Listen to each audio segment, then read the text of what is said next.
გურჯაანში საახალწლო ნაძვის ხე საზეიმოდ 21 დეკემბერს 18 საათზე და 30 წუთზე აინთება. მთავრობის ორგანიზებით კულტურის სახლის მიმდებარედ გალა კონცერტი 18 საათზე დაიწყება.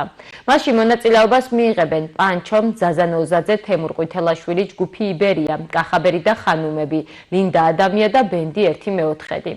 საახალწლო კონცერტს წამყვანი ეკო ფანგანი გაუძღვება.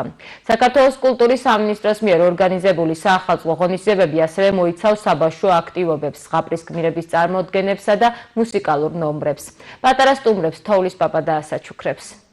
მოგეხსენებათ, გურჯაანში დაიწყო საახალწლო მზადება, მიმდინარეობს აქტიურ ფაზაში ქუჩების მორთვა და უკვე თითქმის დასასრულს უახლოვდება.